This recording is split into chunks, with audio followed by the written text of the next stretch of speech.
Okay, so I just finished this a couple of minutes ago, and I'd like to start with a special fuck you to everyone who decided to vote for this being the next book to review, because everything is wrong with this. All of the problems, of course I've explained it before, this is actually a Twilight fan fiction. All the evils in the literary world either comes back to Nick Sparks or Twilight. I swear to God. This is going to be one of the longest, angriest reviews I've done in a while, and I've kind of been backing off the anger for a little bit. Not really for any conscious reason, but mostly because the stuff I've been reading hasn't been, and reading and reviewing haven't been that terrible. This is awful. Not just because of the connections to Twilight, it's just the abuse, the stalking, which gets celebrated. It's seen as a good thing. The amateur mistakes. There are so many times in here that I would think back to my own fan fiction and how quickly I got over writing these same mistakes. This shit got published. 3 of these got published, and I refuse to believe that the other books are of any higher quality, but there are so many basic errors that get left in here. For example, you could probably cut out half of this entire book and it would actually massively improve it, not just because of getting rid of terrible material, but because there's so many scenes that don't need to be in here. One of the more important rules I learned as a writer as I was writing fan fiction was the need for relevant scenes. Every once in a while, you're going to have a scene that comes into your head, and you're going to think, oh my God, this is incredible, or this line is funny, or so on and so forth.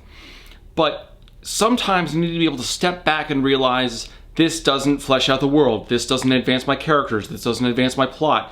It overall doesn't have a real need. And that is a lesson that E.L. James never learned. There is the one scene that comes to mind in particular. There's a scene where she's going down to Georgia to visit her mother.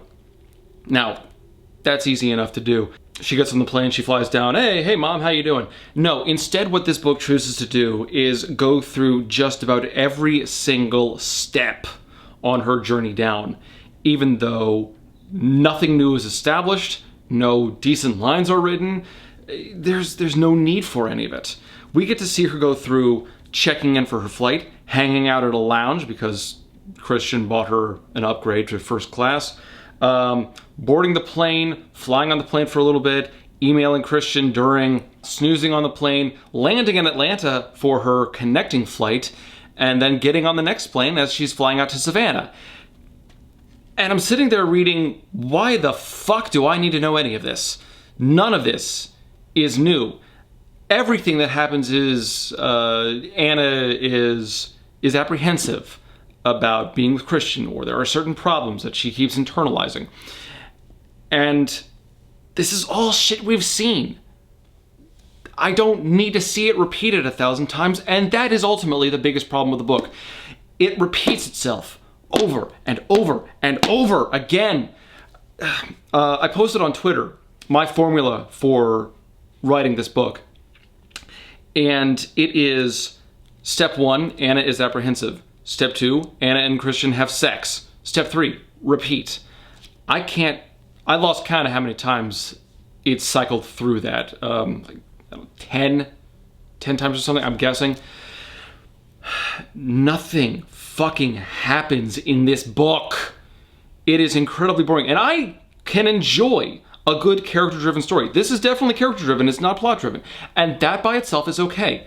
The Time Traveler's Wife, for example, I thought was a very good book. It was enjoyable, it was different, and it was outside of my usual favorite reading material, but it was a good book. Absolutely character-driven. Excellent stuff. There are no characters in this book. You've got a one-dimensional sex hound who happens to be a billionaire, and the girl who's in love with and afraid of him. Neither are very compelling. They are both boring as sin. Goodreads Choice Awards finalists for Best Romance. How the fuck would anyone vote for this? it's the popularity of this kind of shit that I find offensive. And it's not so much that people have gone through and they've made fun of it. People have enjoyed this in the same way that they enjoy The Room. I mean, I love The Room. It's an awful movie. But it's awful in just the right ways. This is awful in the wrong ways for me. I mean, there are certain bad lines, but it's just so boring. This exists to be made fun of now. Although I've never read a Harlequin romance, this reads just like what I imagine a Harlequin romance would read like. Two bland characters have very bland, poorly described sex, and there's nothing to grab your attention. And I probably should have started off with this, but my objections to this book have nothing to do with the BDSM lifestyle. If you want to do that, hey, more power to you. Consenting adults and all that, do whatever the hell you want. It's just that all of the scenes, all the sex scenes in this are boring. Shockingly boring. I mean, make fun of the book all you want, but this isn't even decent erotica. I mean, I've read some good erotica. Hell, I wouldn't call it good, but full disclosure, I've written some. And no, you can't read any of it. But the central purpose of this book is an utter failure. Why is this a thing? Erotic, amusing, and deeply moving, the 50 Shades trilogy is a tale that will obsess you, possess you, and stay with you forever. If this were my copy of this book, I would probably literally set it on fire. Unfortunately, this is a loan from Slade, so I can't. Part of the problem why this took me so long to read is because I've gotten used to reading in the hallways at work, and I can't be seen reading this at work. I already get enough shit from coworkers who think I'm going to run into anything. Frankly, I don't think I could deal with the public shame of actually being seen with this book in public, so that doesn't help. Fortunately, I have the works of Michael Grant and Rick Riordan to help get me through, so some sanity remains. This is going to be a very long review. When I take notes on a movie and a book, I generally wind up with about 3 or 4 pages of notes on a Word document. I've got a little more than 10 with this. I did a live tweet on Twitter as I was going through the movie last week, and that produced so much material that I will be impressed if we can keep this episode under an hour. Now, admittedly, a lot of the problems are just repetitious, so I'll be able to talk about them once and then get them over with, but at the same time, I'm going to have to film this in stages because I imagine there's going to be a lot of screaming. Okay, so in other news, away from this, the Scorched Trials review is coming along. A bit of a delay just because my editor is moving, apparently. So he's a little delayed with that, not a big deal, but most of the material is being worked on. We hope to have something up by the end of the month, which kind of works out because now this gives me a little more time to work on 50 Shades, which I'm going to need. The script is going to be very labor intensive because there's a lot I want to say with this one. So I better get to scripting. It's going to take me a while.